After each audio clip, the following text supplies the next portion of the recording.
ہر step میں بعد کے اسٹیپ شامل ہیں آلریڈی. مثلا ایمان میں بعد کے 3 مرحلے شامل ہیں, عمل صالح میں بعد کے 2 مرحلے شامل ہیں, حق کی وصیت میں, بھائی حق سے کیا ہٹ کر ہے صبر, حق کی وصیت میں صبر شامل ہے, اور صبر پھر آخری مرحلہ ہے. تو یہ کیوں مرحلے پیش کیے اس طرح؟ یہ قرآن کی بلاغت اور فصاحت کا کمال ہے. یہ اس لیے ہے تاکہ ایک مومن یہ نہ سمجھ لے کہ میں نے زبان سے دعوی ایمان کیا, بات ختم ہو گئی. مومن یہ بھی نہ کرے کہ میں مومن بھی ہوں, تمام واجبات پہ عمل کرتا ہوں, تمام محرمات سے خود کو بچاتا ہوں, بڑا نیک ہوں, مومن ہوں, پرہیزگار ہوں, اس پر بھی مطمئن نہ ہو جائے. بلکہ جو اس کے پاس ہے اس کا عقیدہ اور عمل وہ دوسروں تک پہنچائے, تبلیغ بھی کرے, دوسروں تک پہنچائے. ادعو الی سبیل ربک بالحکمت دوسروں تک یہ دعوت حق لے کر پہنچے. اب ظاہر ہے کہ یہ تینوں مرحلے بہت سخت ہیں, خاص طور پر تیسرا مرحلہ. تو ایک سے دوسرا مرحلہ مربوط ہے. پہلا مرحلہ ایمان کا, بھائی دیکھو تم مومن نہیں ہو سکتے بغیر عمل کے. اچھا بھائی ہم نے عمل بھی کر لیا, نہیں دیکھو تمہارا عمل مکمل نہیں ہو سکتا جب تک تم دوسروں تک بھی یہ ایمان اور عمل نہ پہنچاؤ. اچھا بھائی سنو, ایسا ہے کہ تم دوسروں تک جب پہنچاؤ گے نا, آسان کام نہیں ہے, اس میں اتنی مشکلات ہیں تبلیغ کی راہ میں, تمہارے اپنے بھی مخالف ہو جاتے ہیں, دوسروں تو چھوڑو. تو اس میں تم کو صبر سے بات قدم کا ثبوت دینا. تو یہ مرحلے ہیں اصل میں ایک ہی بات کے. خسارہ اصل میں اگر ان چاروں کو جمع کریں تو ایک ہی چیز ہے, وہ ہے ایمان اور تقوی. تقوی ہے جو آپ کو خسارے سے محفوظ رکھتا ہے, اور اس کے لیے دوسری آیات بھی موجود ہیں. یومئذ یخسر المبطلون, اور بھی آیات ہیں, اس میں بہت وقت لگ جائے گا اگر میں ان کے حوالے آپ کے سامنے پیش کرتا رہوں. سورہ کہف کی آیت نمبر 103 104 کا مطالعہ کر لیں, سورہ منافقون کی آیت نمبر 9 کا مطالعہ کر لیں, سورہ نساء کی آیت نمبر 119 کا مطالعہ کر لیں, سورہ جاسیہ کی 27 سے کچھ آیتیں ہیں, میں نے حوالہ دی تھے, بعد میں جب آپ سنیں تو جا کر قرآن میں اس کو پڑھ لیں تو آپ کو پتہ چل جائے گا. دوسرا آپ کا سوال تھا کہ یہ آپ کا دوسرا سوال تھا, بتائیے گا کیا تھا سوال؟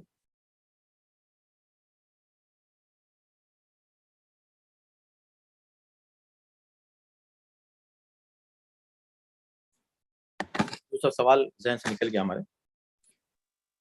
آپ ہینڈ ریز کیجیے تاکہ آپ اوپر آئیں. رضوی, سسٹر رضوی, آپ نے کوئی ایک سوال اور کیا تھا شاید, یا یہ تھا اسی میں ہو گیا تھا آپ کے سوال کا جواب؟ رضوی انمیوٹ کیجیے.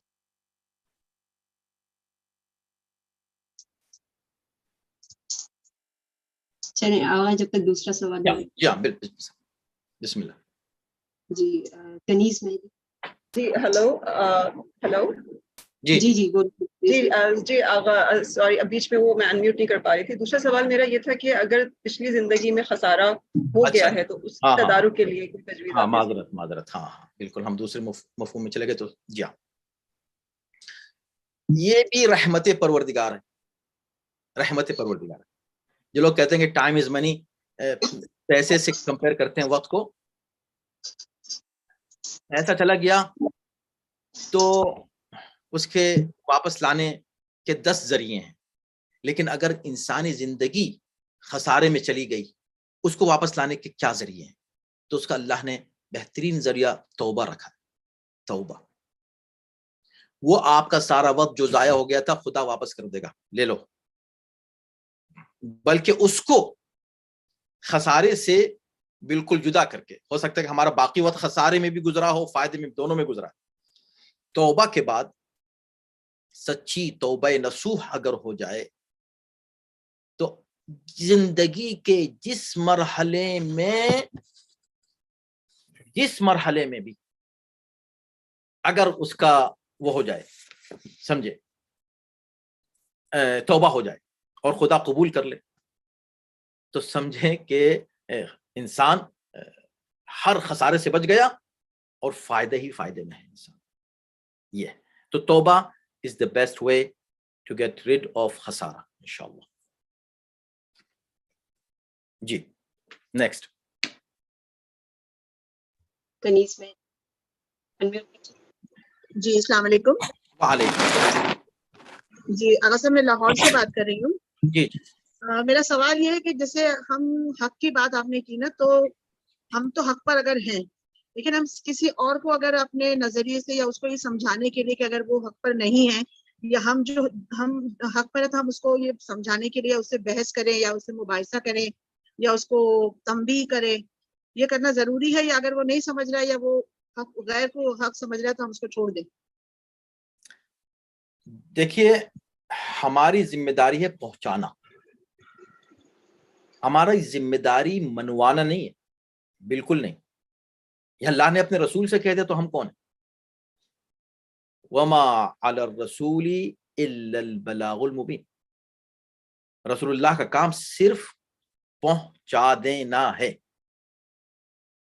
اب وہ مان رہا ہے یا نہیں مان رہا ہے، نہیں ہمارا کام نہیں ہے. منوانا ہمارا کام نہیں ہے، پہنچانا ہمارا کام ہے. تو آپ اپنی طرف سے کوشش کریں، حق بات پہنچا دیں، اس میں کوتاہی نہ کریں.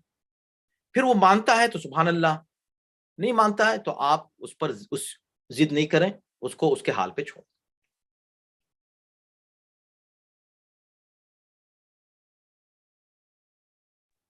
جی محمد پٹیل بسم اللہ.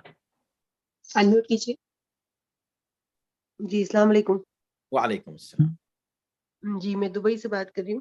جی جی مجھے پوچھنا تھا کہ جو ہم بچوں کی تربیت کے لیے جو نماز پڑھتے ہیں جس میں سورہ ابراہیم کی آیت نمبر 40 اور سورہ فرقان کی آیت نمبر 74 ہے، اس کو کیا میں واجب سجدے میں آخری جو سجدہ ہوتا ہے اس میں کیا ہم قرآن کی آیت پڑھ سکتے ہیں یہ والی؟ سجدے میں، واجب نماز کے سجدے میں آپ کوئی سی بھی آیت نہیں پڑھ سکتے. نہیں پڑھ سکتے؟ نہیں، آیت نہیں پڑھ سکتے. قنوت میں پڑھ، قنوت میں پڑھنے میں کوئی حرج نہیں. مطلب جو ہم آخری سجدے میں جو دعا مانگتے ہیں نا، جو جیسے سجدے جماعت میں نماز میں آیت نہیں پڑھ سکتے، قرآن کی کوئی بھی آیت نہیں پڑھ سکتے کوئی بھی آیت نہیں پڑھ سکتے. ایز اے دعا کے طور پہ ہو تو یہ جو ہے کہ میری ذریت ہاں وہ بھی نہیں. اور اسماء حسنی اسماء الحسنی میں کوئی حرج نہیں اگر قرآن کی آیت نہیں ہو، پوری آیت نہ ہو. دعا کوئی حرج نہیں. سمجھو کہ میں نے یا اللہ یا رحمان کو 10 دفعہ یا 12 دفعہ ہاں آخری سے کوئی حرج نہیں. کوئی بھی دعا آپ آخری سجدے میں پڑھ سکتی ہیں، اور بہتر ہے کہ قنوت میں پڑھیں دعائیں زیادہ. اچھا تو یہ آیت نہیں پڑھ سکتی نا میں؟ جی ہاں. شکریہ. سجدہ شکر میں کوئی حرج نہیں. سجدہ شکر میں آپ پڑھ سکتے ہیں کوئی بھی آیت، لیکن نماز، واجب نماز کے سجدے میں نہیں. جی السلام علیکم. وعلیکم. لاہور، اگر جی لاہور پاکستان سے بات کر رہی ہوں. جی اگر جی ایک تو آپ نے ایڈریس دینا ہے کہ کس طرح ہم ڈھونڈے خسارہ کے ٹاپک پہ ساری آیات. دوسرا آپ نے بتانا ہے کہ جب خسارے کا ذکر ہوتا ہے تو اس میں ساری جمع پونجی ضائع ہونے والی بات ہوتی ہیں، کچھ حد تک گھاٹا یا اصل پونجی بھی ختم ہو جاتی ہے. بہترین. تو یہ جو سورہ عصر ہے، اس کی جو ترتیب ہے، جو 4 نسخے پیش کیے قرآن نے خسارے سے بچنے کے، اسی ترتیب سے بات چلے گی. مثلا ایک شخص صبر نہیں کر سکا تو کوئی بات نہیں، اس کو باقی 3 ثواب مل جائیں گے اگر آپ ادھر سے چلیں، ٹھیک ہے. اور جو حق کی وصیت نہیں کر سکا تو ہو سکتا ہے کہ اس کو اس کے عمل نیک اور ایمان کا ثواب پھر بھی اس کو مل جائے. جو عمل صالح نہیں کر سکا، ہو سکتا ہے اس کو اس کے ایمان کا فائدہ اس کو پہنچ جائے. لیکن اگر آپ یہاں سے پلٹ دیں، جو ایمان نہیں لا سکا اس کے 3 چیزیں غائب ہو گئیں. جو عمل صالح نہیں کر سکا، اس کے بعد کی 2 چیزیں، مرحلے اس کے لیے مفید نہیں رہے. جو حق کی وصیت نہیں کر سکا، صبر کا اس کو کوئی فائدہ نہیں پہنچا. تو یہ ایک دوسرے سے مربوط ہیں، ان سب کو ایک دوسرے سے جدا نہیں کر سکتے. یہ آپ کے سوال کے جواب. السلام علیکم آقا، لندن سے بات کر رہی ہوں۔ آقا یعنی جو سرمایہ ہے جو ہم سب کو ایک ساتھ دیا گیا ہے وہ وقت ہے، یہ اس کا یہ مطلب ہے؟ بالکل، یعنی کہ جو ہم ایسیٹ کہیں گے کہ ہمارا ایسیٹ ہماری یعنی دنیاوی زندگی میں تو ہم ڈفرینٹ چیزوں کو سمجھتے ہیں نا، تو جو اصل ایسیٹ جو ہمیں رب نے دیا ہے وہ وقت ہے اصل اس میں دنیا کے زندگی، لیے۔ اصل میں تو زندگی ہے، دیکھیں زندگی ہے آپ کی، یہ جو زندگی ہے یہ وقت ہے، اور عصر جو ہے وقت کو ریفر کر رہا ہے، تو اصل ہے آپ کا ٹائم، آپ ٹائم کہاں خرچ کر رہی ہیں اس سے آپ کی ویلیو بنے گی اللہ کی نظر میں۔ اب یہ ہے کہ آپ نے کہا میں تو بہت ہر وقت بزنس میں دنیا میں لگے رہتی ہوں، کوئی بات نہیں، اس میں نیت شرط ہے کہ آپ وہ دنیا میں لگے رہتی ہیں، گناہ تو نہیں کر رہی ہیں، اللہ کی نافرمانی نہیں کر رہی ہیں، تو وہی آپ کا بزنس، آپ کا جاب، آپ کی اسٹڈیز آپ کے لیے عبادت بن جائیں گی، اللہ کی اطاعت۔ اصل ہے خدا کی اطاعت میں زندگی کا وقت گزارنا، ایوری منٹ آپ کا اللہ کی اطاعت میں گزرے۔ یہ جو 4 مرحلے پیش کیے سورہ عصر میں، اللہ کی اطاعت میں آپ کا وقت گزرے، ٹائم، تو پھر یہ ٹائم اس پر آپ فخر کر سکتی ہیں۔ پھر لوگ آپ کو آ کر کہیں مبارک مبارک، آپ 40 سال کی ہو گئیں، 30 سال کی ہو گئیں، 20 سال کی ہو گئیں، یا اور زیادہ کی کم کی ہو گئیں، تو آپ کو یہ ہوگا کہ ہاں بھائی یعنی یہ وقت اطاعت خدا میں گزرا، یہ ٹائم ہم نے صحیح گزارا، اس کا یہ سرمایہ ہمارے پاس تھا، ہم نے اس کو صحیح انویسٹ کیا، ضائع نہیں کیا۔ تو وقت ہی اصل میں اللہ کی سب سے بڑی نعمت انسان کو جو اللہ نے اس دنیا میں دی ہے وہ اس کا وقت ہے، اور اسی وقت کی بنیاد پر اس کا ایمان بھی ہے، یعنی اسی عمر میں ہے، اسی زندگی میں۔ الدنیا مزرعۃ الآخرہ، دنیا آخرت کی کھیتی، اسی دنیا میں جو کچھ آپ کو کرنا ہے، اسی ٹائم کو یوز کر کے، اسی سرمایہ کو لگا کر آپ اپنا بزنس قیامت کے دن جا کر دیکھیں، قیامت میں کہ آپ کا بزنس کہاں سے کہاں پہنچ گیا ہے، یہ بزنس ہے۔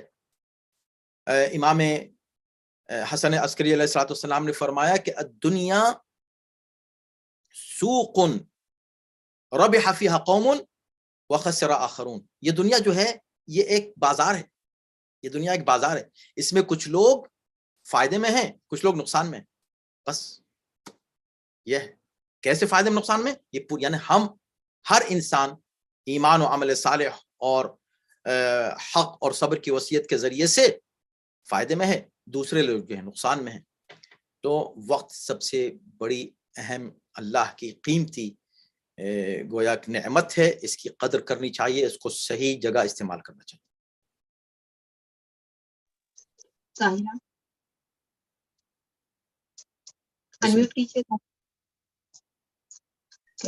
خسارے کا لفظ ڈھونڈنے کے لیے سسٹر نے پوچھا تھا، تو کوئی خاص ویب سائٹ اس کے لیے نہیں ہے الگ سے،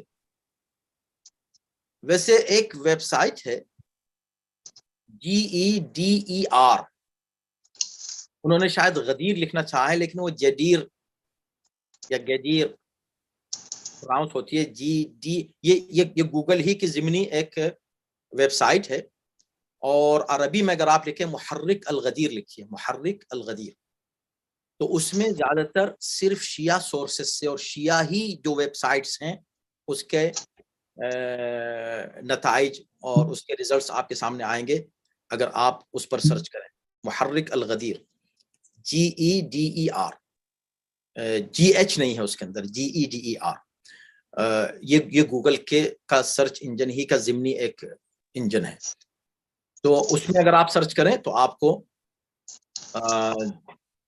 جو بھی سرچ کریں گے تو زیادہ تر وہ سورسز آئیں گے جو شیعہ سورسز ہیں۔ ویسے بھی جنرلی اگر آپ چاہیں تو خالی آپ لکھیں کہ how many times the word خسارہ has been used in قرآن مثلا، تو آپ کو اگر ہمیں معلوم نہیں کہ انگلش میں آ جائے گا کہ نہیں، لیکن عربی میں تو آپ کے پاس آ جائے گا، کم مرہ لکھیے how many times کلمۃ خسارہ، بس یہ لکھ دیجئے، پورا جملہ لکھنے کی ضرورت نہیں ہے۔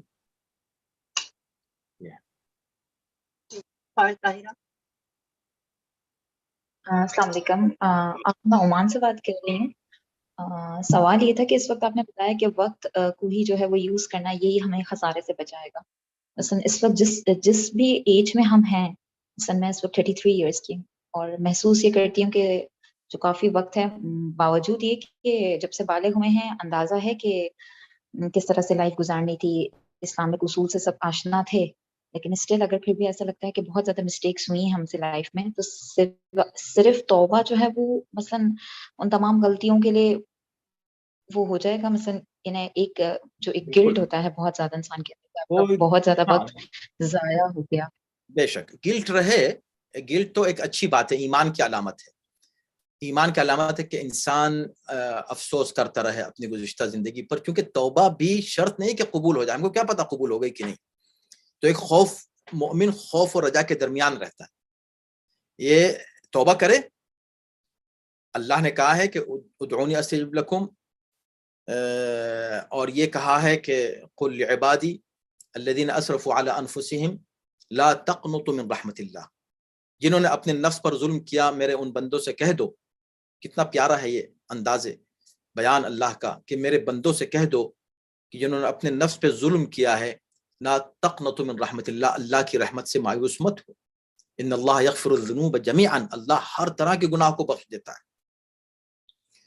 شرک کے علاوہ ہر گناہ کو اللہ بخش دیتا ہے. اور شرک سے بھی انسان اگر توبہ کر لینا کہ اب شرک نہ کرے، تو پھر وہ بھی اس دنیا میں تو ہر گناہ بخش جاتا ہے. اب انسان جب توبہ کر لیتا ہے، اس کے بعد نئے سرے سے اپنی زندگی کو اس طرح گزارے کہ جس بات سے توبہ کی ہے اس کو پھر سے انجام نہ دے. اسی کو توبہ نصوح کہتے ہیں. توبوا الی اللہ توبۃ نصوحا، یہ بھی قرآن کی اصطلاح ہے. تو توبہ نصوح کریں، بے شک اللہ معاف کر دینے والا ہے. ہر گناہ اللہ بخش دے گا. اس پر بھروسہ رکھیں، ایمان رکھیں، عقیدہ رکھیں، امید رکھیں اللہ کی ذات سے، مایوس نہ ہوں اللہ کی رحمت سے، اور توبہ کریں اور اس توبہ پر قائم رہیں. اور پھر ایک اور دعا کریں کہ اللہ اس توبہ کو بھی قبول کرے، اور ایک اور دعا یہ کریں کہ اللہ ہم کو اپنی توبہ پر قائم رہنے کی توفیق کرامت فرمائے. اسی سلسلے میں اگر بچوں کے اندر اس چیز کو محسوس کر رہے ہوں کہ باوجود کوشش کے بھی بچے بھی جو ہیں وہ مثلا اتنا زیادہ متوجہ نہیں ہو رہے ہوں، مثلا ایسا لگتا ہے نا کہ شاید جیسے پاکستان وغیرہ میں ہیں یا دوسری جگہوں پر ہیں، تو بچے کی تربیت پھر بھی قدر مناسب ایسے لگتا ہے کہ ہم اسلامک طور پر، اور دوسرے ممالک میں جو ہے وہ اتنا زیادہ مشکل لگ رہا ہوتا ہے، مثلا ماحول نہیں مل رہا ہوتا ہے بچوں کو اس لحاظ سے. تو اور اس لحاظ سے پھر یہی گلٹ لگ رہا ہے کہ نہیں بچے بھی جو ہے وہ اس طرف متوجہ نہیں ہو رہے، شاید خود کی مسٹیکس کی وجہ سے ہی. تو اس لحاظ سے بھی اگر آپ کچھ گائیڈ کر سکیں. دیکھیں یہ خود ایک بہت بڑا موضوع ہے، تربیت اولاد، اور خاص طور پر ان ملکوں میں. ہمیں یہاں 25 سال سے زیادہ کا عرصہ گزر گیا ہے امریکہ میں، اور ہمارا زیادہ تر وقت بچوں کے ساتھ گزرتا ہے، یوتھ کے ساتھ گزرتا ہے. تو اب ظاہر سی بات ہے کہ یہ ایک بڑا کنسرن ہے یہاں پیرنٹس کے لیے، اور بہت بڑا چیلنج ہے بلا شبہ، کیونکہ اصل جو اثر پڑتا ہے بچے پر گھر کے ماحول کے بعد، جو سب سے بڑا اس پر اثر ہوتا ہے وہ باہر کا ماحول ہے. اب بیچارہ اسکول جاتا ہے 8 گھنٹے اسکول، تھکا ہوا آتا ہے، ماں باپ اس سے کہتے ہیں قرآن پڑھ لو، نماز پڑھ لو، اس کا موڈ ہی نہیں ہوتا. تو اس کا بہترین علاج ہے اسلامی اسکولوں میں بچوں کو ڈالنا. اگر ڈال سکیں، اس میں بھی قربانیاں دینی پڑتی ہیں، ظاہر فیس کا مسئلہ ہوتا ہے، رائٹ کا مسئلہ ہوتا ہے، بہت سی چیزیں ہوتی ہیں، پر کہ قربانی دینی ہے بچوں کے لیے. یہاں بچوں کو ہم لے کر آئے ہیں، ہماری ذمہ داری ہے کہ ہم بچوں کو صحیح دینی تربیت فراہم کریں. یہ ہماری ذمہ داری ہے. چیلنج بہت، اس کے مرحلے ہیں بہت سے ہیں، لیکن مختصر یہ کہ ڈٹرمنیشن ہونا چاہیے، اور یہاں صبر کام دے گا. اس جگہ تواصو بالحق، کیونکہ یہ جو مرحلہ ہے کہ آپ خود مومنہ ہیں، آپ خود عمل صالح انجام دے چکی ہیں، اب آپ کو حق کی وصیت اپنے بچوں کو کرنی ہے. اور چونکہ حق کی وصیت آسان کام نہیں، تو یہاں صبر آپ کے کام آئے گا. انتہائی صبر و استقامت کے ساتھ، اور تمام مشکلات کا سامنا کرتے ہوئے آپ کو اپنے بچوں کی تربیت ایسی کرنی ہے کہ جتنا آپ کا ایمان ہے کم سے کم اتنا ایمان ان کو پہنچے. کم پہنچے گا تو اپنے بچوں کو اتنا ہی کم دیں گے، پھر وہ اتنے بچوں کو کم اتنا ہی دیں گے، اور آخر میں خدا نخواستہ ایک وقت آئے گا کہ وہ بچے ختم ہو جائیں گے. تو ہمیں اتنا میک شور کرنا ہے کہ ہم سے زیادہ ان کا ایمان مضبوط ہو یا ہم جیسا ہو جائے. یہ کوشش سخت ہے، مشکل ہے، اس میں قربانیوں کی ضرورت ہے، اس میں صحیح پلاننگ کی ضرورت ہے، اور سب مل کے کریں، پوری قوم مل کے کرے، صرف پیرنٹس نہیں بلکہ دوسرے پیرنٹس اور سب بچے ہمارے بچے ہیں ان ملکوں میں خاص طور پر. تو ہم سب مل کے ان بچوں کا خیال کریں، یہ ہم سب کی شرعی ذمہ داری ہے. بسم اللہ.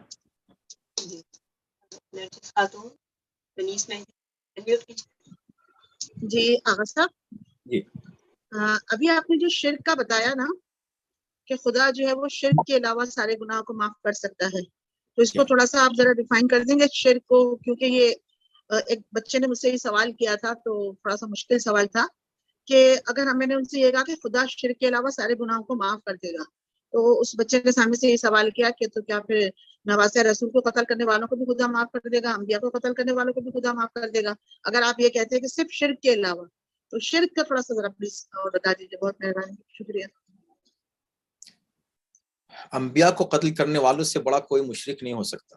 امام حسین کو قتل کرنے والے سے زیادہ شرک اور کفر اور نفاق اور فسق اور فجور جو کچھ بھی ہے وہ لوگ وہ ہیں جنہوں نے اس کا ارتکاب کیا. لیکن اگر ظاہری اعتبار سے ان کو مسلمان بھی مانا جائے تو دیکھیں توبہ جو ہے یہ ان کو بتا دیں اپنے بیٹے کو کہ، اور دنیا کو معلوم ہونا چاہیے کہ توبہ خود ایک توفیق الہی ہے. توبہ کی توفیق ہر ایک کو نہیں ملتی. جس سے خدا ناراض ہو جائے پھر خدا اس کو پہلی سزا اس دنیا میں یہ دیتا ہے کہ اس سے توفیق توبہ سلب کر لیتا ہے. اور جس سے خدا اس حد تک ناراض نہیں ہے، یعنی کہ ایک شخص نے گناہ کیا، ضد میں نہیں کیا، جیسے یزیدیوں نے ضد میں کیا، اللہ کے مقابلے پر آئے. وہ امام حسین کے مقابلے پر تھوڑے آئے، وہ تو اصل میں اللہ کے مقابلے پر آئے.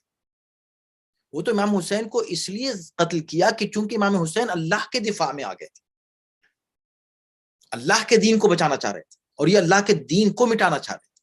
مسئلہ وہاں اللہ سے مقابلہ تھا ان کا. امام حسین کو مارا اس لیے. حضرت علی سے بغض کس لیے تھا؟ کسی کی جائیداد کا مسئلہ تھا امام حضرت علی سے؟ کیا مسئلہ تھا؟ اللہ کے لیے حضرت علی نے دفاع کیا تھا. اگر کسی کے باپ دادا کو بھی مارا تھا تو اللہ کے لیے مارا تھا، اپنی ذات کے لیے نہیں مارا تھا. اگر ان سے دشمنی اس لیے کر لی گئی تو اللہ سے دشمنی. تو قاتلان انبیاء، قاتلان اولیاء، قاتلان حسین یہ وہ لوگ ہیں کہ جنہوں نے اللہ سے مقابلہ کیا، اللہ سے جنگ پر تیار ہو گئے اور رسول سے. تو اس لیے ان کو توفیق توبہ نصیب نہیں ہوگی. خدا مثلاً فرعون نے آخری وقت میں توبہ کرنے کی کوشش کی، اس کو اس وقت تک توبہ نصیب ہی نہیں ہوئی، کیونکہ اس کا ظلم اور جور اور اس کا ضد اور اس کا عناد اتنا بڑھ چکا تھا کہ اب اس کو سزا یہ دینی تھی کہ اس کو توبہ کا موقع نہیں ملے گا. یہی حال قاتلان انبیاء اور اولیاء کا ہے. بسم اللہ.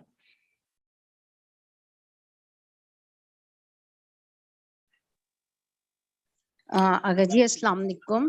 اگر جی میں نے اسی سلسلے میں لاہور سے ہی بات کر رہی ہوں، آپ سے سوال کرنا چاہ رہی تھی کہ قرآن پاک میں آپ نے ذکر کیا نا آمنو 2-3 دفعہ ایک آیت میں، کیا وہ ایمان کے درجات ہیں؟ کیا ہے وہ؟ ذرا اس کی وضاحت کر دیجیے گا.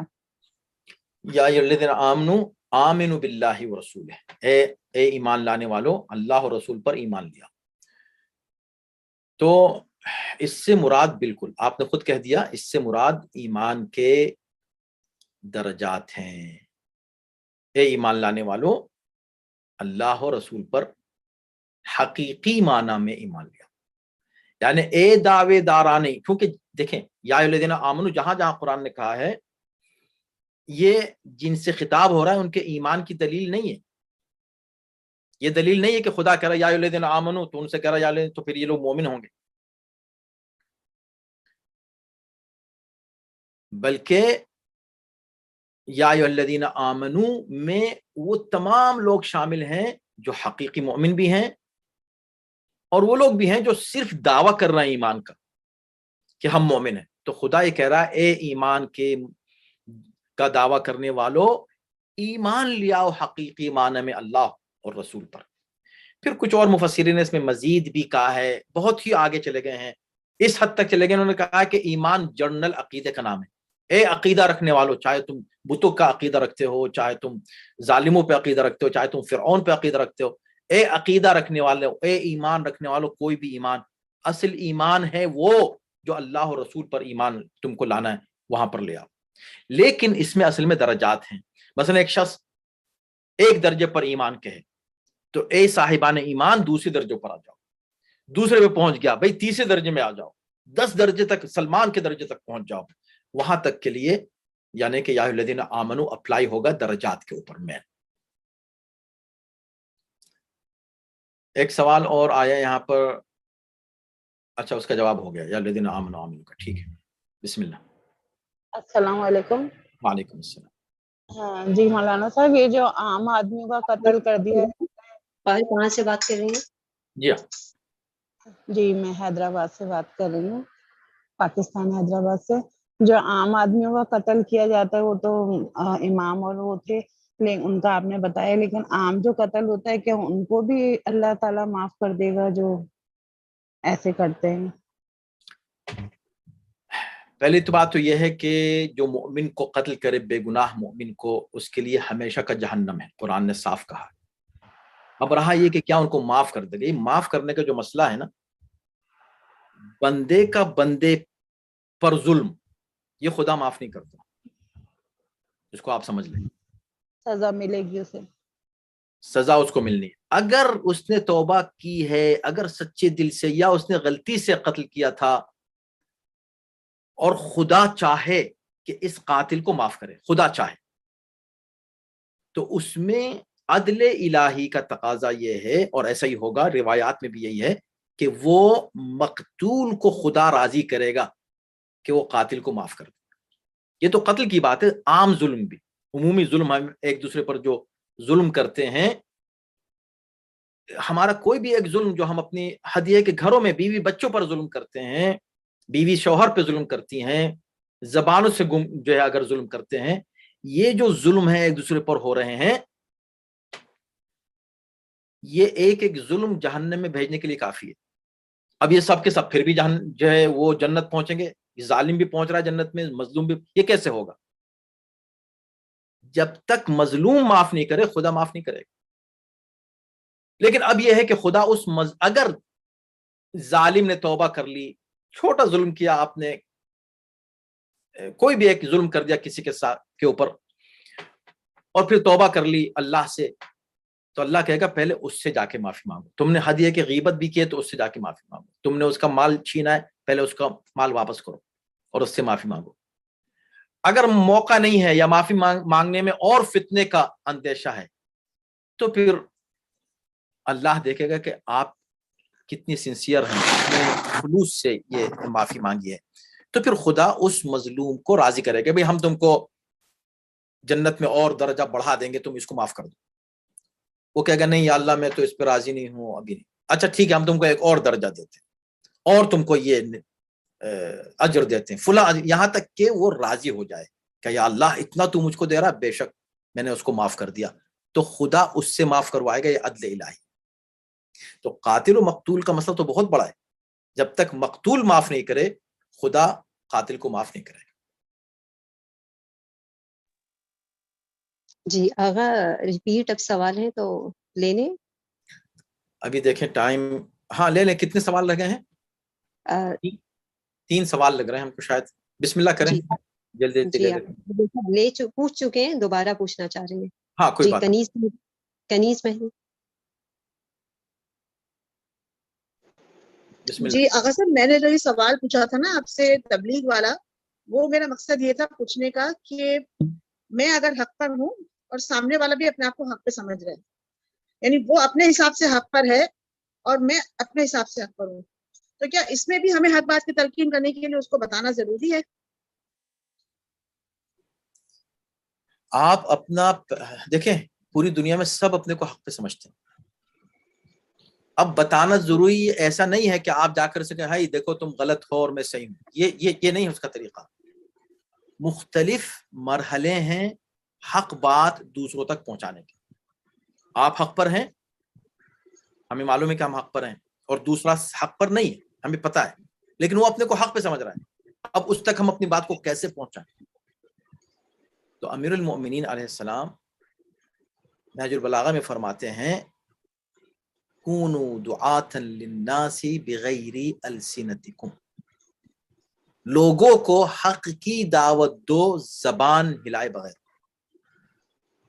اور وہ کیسے دیں گے؟ اپنے کردار و عمل سے.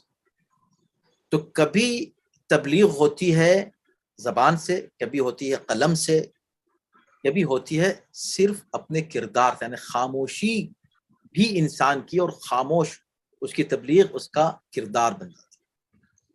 تو مختلف مرحلے ہیں، ڈیپینڈ کرتا ہے کہ آپ کا وہ دوست کیسا ہے، کس حد تک باتوں کو برداشت کر سکتا ہے، کیا آپ کی زبان سے تبلیغ کی اس کو ضرورت ہے، یا قلم سے، یا ٹیکسٹ میسج سے مثلا، یا ای میل سے، یا اس کو کتاب آپ نے حوالے کر دی کہ بھئی یہ کتاب پڑھ لیجئے اس کے ذریعے سے، یا صرف آپ کا کردار، آپ کا اخلاق. سمجھے؟ کون سا مرحلہ ہے وہاں کام کرنے والا، یہ آپ کو خود ڈٹرمن کرنا ہے. بہت شکریہ آغا صاحب، بہت شکریہ. جی فرحانہ دو سوال اور لے لیں، اس کے بعد پھر ہمارے خیال سے سیشن کو ختم کر دیں. جس نے سوال کر لیا وہ ہینڈ ڈاؤن کر دیں. فرحانہ تقوی آپ کا سوال ہے یا؟ جی میں نے کر لیا. اوکے جی، آغا دعا کروا دیجیے سب کے اوپر. اللہم صلی علی محمد وآل محمد. پروردگار انشاءاللہ اس عمل صالح کو ہم سب سے قبول فرمائیں. جن حضرات نے اس بہترین سیشن کا انتظام کیا، اللہ ان کو اجر جزیل کرامت فرمائے. جو حضرات اس میں شریک ہوئے، پروردگار ان کو بھی دنیا آخرت میں کامیابی اور کامرانی کرامت فرمائے. ہر بلا، پریشانی، مشکل و مصیبت سے تمام مومنین کو پوری دنیا میں حفظ و امان میں رکھے. خداوند عالم انشاءاللہ ہر مومن کو پوری دنیا میں ہر پریشانی، ہر خوف سے محفوظ رکھے. امام زمانہ کے ظہور میں اللہ تعجیل فرمائے، اور ان کے آن و انصار میں ہم سب کو داخل و شامل فرمائے. اہل بیت اور قرآن سے ہمیں ہمیشہ وابستہ رکھے، اور ہمارے علم و معرفت میں اضافہ فرمائے. بسم اللہ الرحمن الرحیم. سبحان ربک رب العزة عما یصفون وسلام علی المرسلین والحمد للہ رب العالمین. ان اللہ وملائکتہ يصلون علی النبی یا ایھا الذین آمنوا صلوا علیہ وسلموا تسلیما. جزاک